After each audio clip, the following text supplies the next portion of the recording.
बिस्मिल्लाहिर्रहमानिर्रहीम। अस्सलाम वालेकुम। वर्ड पावर के लेक्चर 3 में वेलकम। इसमें हम सबसे पहले बात करेंगे, बल्कि एक ही चीज़ के बारे में बात करेंगे, दैट इज़ अबाउट फोबियाज़। इंसानी जहन की एक कैफियत है जिसे फ़ोबिया कहते हैं, जिसे फ़ियर कहते हैं, जिसे डर कहते हैं, खौफ कहते हैं, मुख्तलिफ़ इसके नाम हो सकते हैं। तो ये जो है एक मेंटल कंडीशन है किसी भी इंसान की, in a certain situation when he thinks or when she thinks that she is in danger, तब जो है वो फ़ियर डेवलप हो जाता है। लेकिन ये फ़ियर फिर मुख्तलिफ रूट ले लेता है, ठीक है।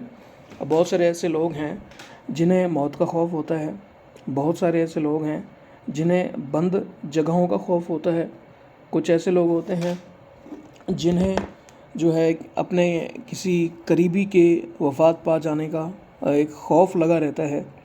बहुत सारे ऐसे लोग होते हैं जिन्हें ये खौफ होता है, ये डर होता है कि उन्हें कोई बीमारी ना लग जाए। तो ये देयर आर मल्टीपल फ़ोबियाज़, ठीक है। मुख्तलिफ़ नौइयत के मुख्तलिफ़ किस्म के फ़ोबियाज़ आते हैं, तो उनमें से जो है हम कुछ डिस्कस करेंगे, ठीक है। तो यहाँ जो है हम पढ़ लेते हैं इसके बारे में। लिखा है कि fear is an indispensable element in the human makeup. इंसान के अंदर, यानी इंसानी नेचर के अंदर जो फियर है, ये एक ऐसा एलिमेंट है, ये एक ऐसा फैक्टर है जो कि उसके अंदर बस बिल्ट इन है। जैसे बिल्ट इन होती है ना कोई चीज़, वैसे ही है, ठीक है।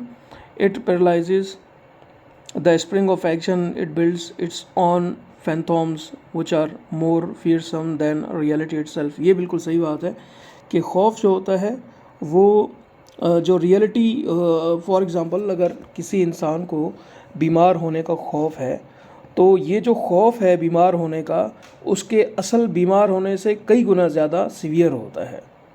अब लेट सपोज़ मैं आपसे एक बात करूं कि अगर किसी को कोई एंजाइटी है, किसी को कोई खौफ है, किसी को कोई मसला है, वो इस चीज़ से डरता है या इस चीज़ से डरती है कि मेरे जो है वो जो पेरेंट्स हैं, ठीक है, उनके साथ अगर कुछ हो गया, अगर वो चले गए यहाँ से, दुनिया से, तो क्या होगा।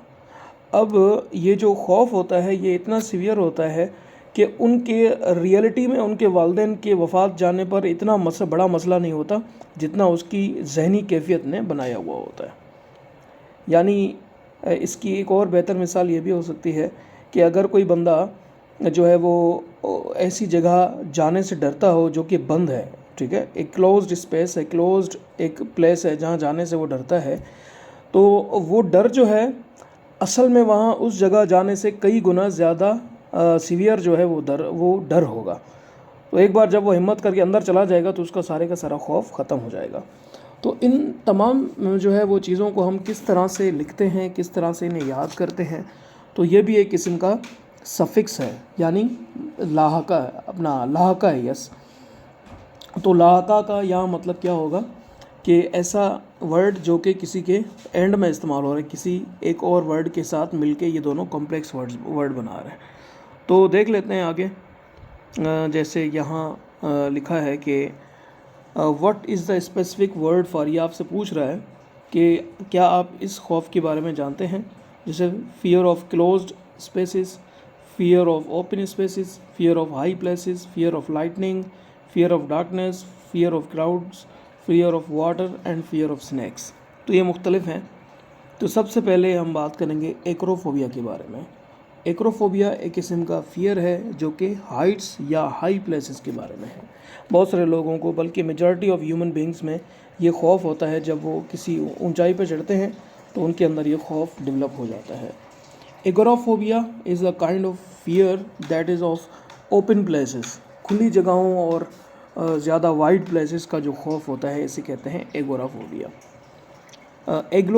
Algophobia is a fear of pain, यानी किसी को ये खौफ कि उसे कोई दर्द न शुरू हो जाए या दर्द ना हो, ठीक है, उसे कहते हैं एल्गोफोबिया। अगला है एंग्लोफोबिया। एंग्लो, आप नाम से ज़ाहिर है, एंग्लो सेक्शंस अगर आपको याद हो तो ये है इंग्लैंड और इंग्लिश पीपल से, या इंग्लिश जो है वो थिंग्स जो होती हैं उनसे एक किस्म का खौफ। अब ये थोड़ी सी रिडिक्यूलस सी बात लगती है कि इंग्लिश चीज़ों से किसे खौफ होगा, लेकिन ये बेहतर वही बता सकता है कि जिसको ये खौफ हो, ठीक है ना। तो किसी को अगर ऊंचाई से डर नहीं लगता तो वो तो इस बात पे ज़रूर हंसेगा कि ऊंचाई से कौन डरता है भाई, लेकिन हालांकि वो खौफ रहता है। बाय द वे आगे चलते हैं। Fear of mankind is called anthropophobia. Anthropophobia is the fear of mankind. आगे चलते हैं। एस्ट्राफोबिया। एस्ट्राफोबिया एस्ट्रो से निकला है। एस्ट्रो मतलब स्पेस वगैरह, या जो हमारा इन्वायरमेंटल, जो एक ऊपर का जो इन्वायरमेंट होता है बादल वगैरह के करीब, तो वहाँ का है। लाइटनिंग यानी आसमानी बिजली, थंडर यानी कि गरज और चमक, और स्टॉर्म यानी तूफान वगैरह से डर को एस्ट्राफोबिया कहते हैं। एस्ट्रोफोबिया कहते हैं। एस्ट्राफोबिया आपको समझ आ गई। अब है एस्ट्रोफोबिया, सिर्फ ए और ओ के डिफरेंस के साथ। सेलेस्टियल स्पेस, जो ऊपर वाली, जो मतलब जहाँ बहुत ज़मीन वगैरह से बहुत ज़्यादा दूर, ठीक है, चांद की तरफ और सूरज वगैरह की तरफ जो स्पेस है, इस चीज़ को कहते हैं सेलेस्टियल स्पेस। यहाँ जाने का खौफ, यहाँ मतलब इस चीज़ का खौफ। बैलिस्टोफोबिया, बैलिस्टिक मिसाइल का नाम ज़रूर सुना होगा, ये बैलिस्टिक मिसाइल जिसे कहते हैं, तो ये मिसाइल्स का खौफ बैलिस्टोफोबिया कहलाता है। अच्छा, बिब्लियोफोबिया कहते हैं किताबों के खौफ को, ठीक है। इसी तरीके से कायरोफोबिया कहते हैं हाथों के खौफ को। अब एग्जैक्ट इसकी मीनिंग समझ नहीं आती कि हाथों का खौफ कैसा होता है, कैसा महसूस होता होगा, लेकिन खौफ है। क्लास्ट्रोफोबिया कहते हैं कन्फाइंड या क्लोज्ड प्लेसेस के खौफ को। डेंड्रोफोबिया कहते हैं ट्रीज़ को, ट्रीज़ के खौफ को। अच्छा, एर्गोफोबिया कहते हैं फियर ऑफ वर्क को। ये तो हर पाकिस्तानी की नेचर में है, एर्गोफोबिया। अच्छा, ये है गायनीफोबिया, फियर ऑफ वीमन जिसे कहते हैं, और औरतों का खौफ, ठीक है। इसी तरीके से हेमाटोफोबिया, खून का खौफ, ये तकरीबन ज़्यादातर लोगों में होता है, तकरीबन, मतलब आप कह सकते हैं 98% लोगों में ये होता है। हिप्पोफोबिया, ये हॉर्सेस का खौफ। मोनोफोबिया, अकेले रह जाने का खौफ। मिज़ोफोबिया, कंटामिनेशंस और जर्म्स। ये मैंने चीज़ नोट की है, जो माइक्रोबायोलॉजी पढ़ते हैं, ठीक है, अपनी स्टडी के दरमियान, वो थोड़े से ओसीडी के मरीज़ हो जाते हैं, यानी कि ओसीडी मतलब ऑब्सेसिव कंपल्सिव डिसऑर्डर, आम ज़बान में कहा जाए तो मिज़ोफोबिया। इसमें यह होता है कि भाई उन्हें खौफ लगा रहता है कि मुझे कोई बीमारी ना पकड़ ले, मुझे कोई जर्म्स वगैरह ना, या मैं कंटामिनेट ना हो जाऊं, तो इस चीज़ को कहते हैं मिज़ोफोबिया। निक्टोफोबिया, निक्टो कहते हैं अंधेरे को, nyctophobia means fear of darkness. अच्छा, अगला है ओक्लोफोबिया। ओक्लोफोबिया कहते हैं क्राउड को, कि क्राउड के खौफ को। काफ़ी सारे लोग क्राउड में नहीं जा सकते, जिन्हें सोशल एंजाइटी होती है, तो वो एक ही जगह बैठे होते हैं, उन्हें ओक्लोफोबिया होता है। पेनोफोबिया कहते हैं एवरीथिंग इन जनरल, हर चीज़ से खौफ होना। फिर जो है वो पैथोफोबिया, आप जानते ही हैं, पैथोलॉजी, तो पैथोजन वगैरह, ये डिजीज़ के खौफ को कहते हैं। एक और है, आई थिंक इस लिस्ट में नहीं है, उसे कहते हैं